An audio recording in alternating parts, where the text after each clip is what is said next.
இதுக்கு நான் என்ன சஜஸ்ட் பண்ணுறேன்னா, ஒரு கண்ணாடி பாட்டில் பெருசு பெருசாக ஊறுகாய் ஜார் மாதிரி வாங்கி வச்சுக்கிட்டிங்கன்னா, ஒரு மாதமும் எதுக்கு செலவு பண்ண போகிறீங்கன்னு அந்த பணத்தை மாட்டி அதில் போட்டுட்டிங்கன்னா, அந்த ஜார் காலி ஆகிடுச்சுன்னா அந்த செலவு இல்லை, அவ்வளோதான். அந்த ஜார் எவ்வளோ நாள் வச்சுக்கிறீங்களோ அது 30 நாள் வைக்க முடிஞ்சதுன்னா வச்சுக்கோங்க.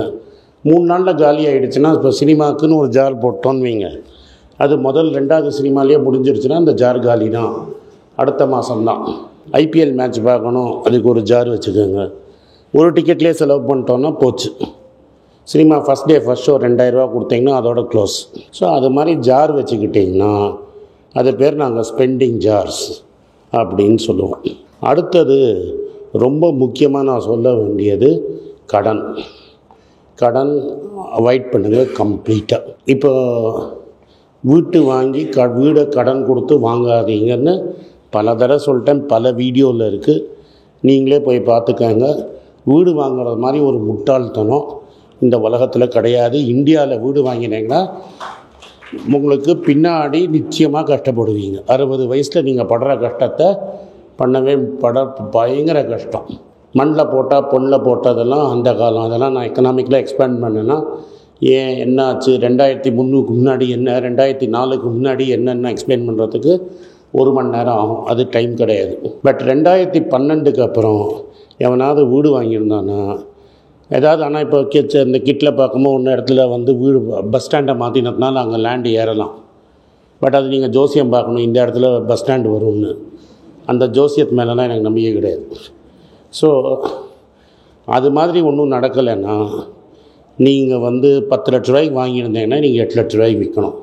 நிறைய பேர் அது மாதிரி விற்று கட்டப்பட்டதை நான் பார்த்துருக்குறேன். வீடு வாங்கணுன்னா உங்கள் கொடுக்குற வாடகை தான் இஎம்ஐனா வாங்கிக்கோங்க. ஆனால் ஜாப் ட்ரான்ஸ்ஃபர் வரும். நீங்கள் வீடு வாங்கிட்டு வாடகைக்கு தான் ஈக்குவல்ன்ட்டு 3 வருஷத்தில் ஒரு வேலையிலேருந்து இன்னொரு வேலைக்கு மாற்றிட்டாங்கன்னா அப்போ வாடகையும் கொடுக்கணும், இஎம்ஐயும் கட்டணும். அதனால் இஎம்ஐயில் வீடு வாங்காதீங்க ஃபஸ்ட்டு.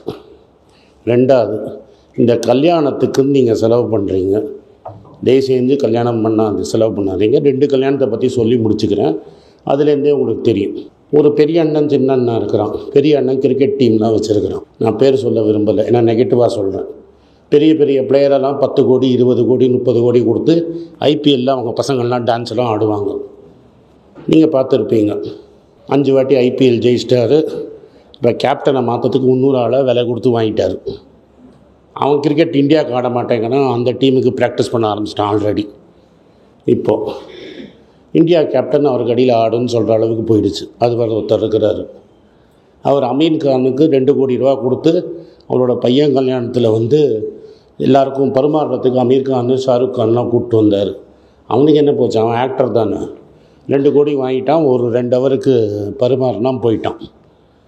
ஒரு இன்விடேஷன் 2 லட்ச ரூபாய்க்கு பிரிண்ட் அடித்தார். இதெல்லாம் வீண் செலவு.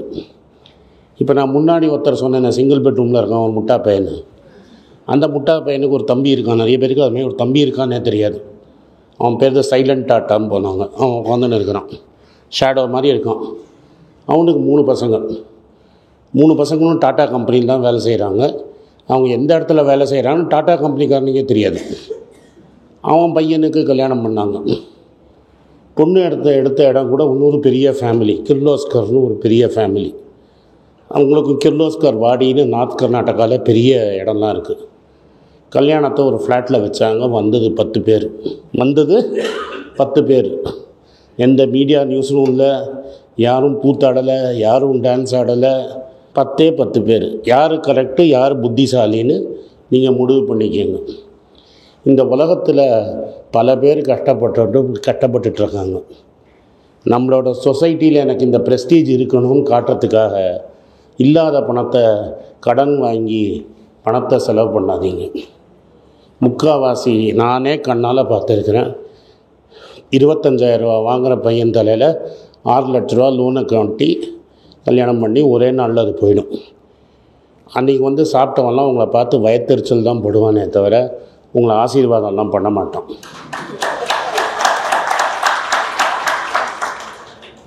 அதனால் கல்யாணம் மாதிரி ஒரு தண்டச்செலவு எதுலேயுமே கிடையாது. ரத்தன் டாட்டா 10 பேரை வச்சு அவன் பையன் கல்யாணத்தை பண்ண முடியும்னா நீங்களும் நானும் 10 பேரை வச்சு கல்யாணத்தை பண்ணுறதுல தப்பே கிடையாது. அந்த பணத்தை உங்கள் பசங்களுக்கு ஒரு 20 லட்ச ரூபா கையில் கொடுத்து உன் வாழ்க்கையை ஆர்மின்னு சொன்னீங்கன்னா ஃபார் பெட்டராக இருக்கும். சரி, நீங்கள் தான் சேர்த்து வைக்கல, பையனையும் பொண்ணையும் கடனை வாங்கி செலவழிக்க வைக்கிறீங்க பாருங்கள், அதோட மோசம் ஒன்றும் கிடையாது. இதோட நான் இன்னும் பல கேஸ் பார்த்துருக்குறேன். அப்பா இருப்பான், 2 பொண்ணை பெற்றிருப்பான், 3ஆவது பையனாக பெற்றிருப்பான், தபம்பட்ட பையன்மா. அவனை என்ன பண்ணுவான், சாஃப்ட்வேரில் இறக்கி விட்டு அவன் 35 வயசில் கல்யாணம் பண்ணியிருப்பான். ஏண்டானா 2 அக்காவுக்கு நான் கல்யாணம் பண்ணி வச்சேம்மா. இது இந்தியா ஃபுல்லாக இருக்குது. பெற்றது அப்பன், டியூட்டின்னு ஒன்றும் கிடையாது. அந்த பொண்ணுங்களை படிக்க வச்சா போகிறோம். அதை விட்டுட்டு அவன் சும்மா தண்டச்சோறு சாப்பிட்டு அந்த 3ஆவது பையனையும் வேலைக்கு விட்டு அவனை சம்பாதிக்க வைப்பான். இப்போ அவர் சொன்னார் பாருங்க, ஒரு பொண்ணு ஓல்டேஜ் ஹோம் தான், மரியாதை கொடுக்கலன்னா ஓல்டேஜ் ஹோம்னு. இப்போ அந்த பையனுக்கு 35 வயசில் கல்யாணம் பண்ணிட்டு வந்துடுவாங்களா, அதுவும் பெரிய இடமா பார்த்து பண்ணிவிடுவாங்க. அந்த பொண்ணு டேய் 14 வருஷம் நீ வேலை செஞ்ச என்னடா இருக்குமா, எல்லாம் எங்கள் அக்காவுக்கு பண்ணம்மா. அம்மா அப்பா condemn to voltage home next year it self. அதனால் கல்யாணத்துக்கு செலவு பண்ணாதீங்க. அதுக்கப்புறம் ஃபாரினில் போய் படிக்கிறேன். இன்றைக்கி நான் ஒரு ஹோட்டலில் தான் இருந்தேன். அங்கே ஒரு கன்சல்ட்டிங் கம்பெனி வந்திருக்கிறோம், எட்வைஸ்னு. நட்சத்திர ஹோட்டல், பெரிய ஹோட்டல் கோயம்புத்தூரில். அந்த ஹோட்டலில் கான்ஃபரன்ஸ் போட்டு நடத்திட்டு இருக்கிறான். அவன் ஃப்ரீயாக எல்லாம் பண்ணுறேங்கிறான். யாரும் இந்த உலகத்தில் எதுவும் ஃப்ரீயாக பண்ண மாட்டாங்க. உங்களை பெரிய பல்கலைக்கழகத்திலலாம் சேர்க்க மாட்டாங்க, ஏன்னா அதுக்கு கமிஷன் கொடுக்க மாட்டான். அவன் கனடா, ஆஸ்திரேலியா, நியூசிலாண்டுன்னு எல்லா ஊர்லேயும் ஆள் அனுப்புகிறேங்கிறான். என்ன அனுப்புவான், நீங்கள் 15 லட்ச ரூபா ஃபீஸ் கட்டினா அவனுக்கு 4 லட்ச ரூபா கமிஷன். அதனால் கற்பூரம் ஏற்றி சத்தியம் பண்ணுவான், இதுதான் பெஸ்ட்டுன்னு. கிரெடிட்டாவில் போய் 15 லட்ச ரூபா லோன் வாங்கிடுவான். நீங்கள் லோன் வாங்கி அந்த பசங்களை வெளிநாட்டுக்கு அனுப்புவீங்க. என்கிட்ட நான் 92, இது நிஜங்கதை, 93ல் நான் ஒரு கம்ப்யூட்டர் ட்ரேடிங் கம்பெனி வச்சுருந்தேன். என்கிட்ட ஒரு பையன் வேலை பண்ணிகிட்டு இருந்தான், ஜானின்னு. ரொம்ப அக்ரெசிவ், ரொம்ப ஆக்டிவ். அப்போல்லாம் ஈஸியாக வேலையெல்லாம் கிடைக்காது. இன்ஃபோசிஸ்லாம் அப்போ தான் ஆரம்பிச்சிருந்தாங்க. பிஎஸ்சி ஃபிசிக்ஸ், எம்எஸ்சி ஃபிசிக்ஸ் படிச்சிருந்தான் மெட்ராஸ் கிறிஸ்டியன் காலேஜ்லேருந்து. அவங்க அப்பா ஹெச்டிஎஃப்சியில் மேனேஜர்.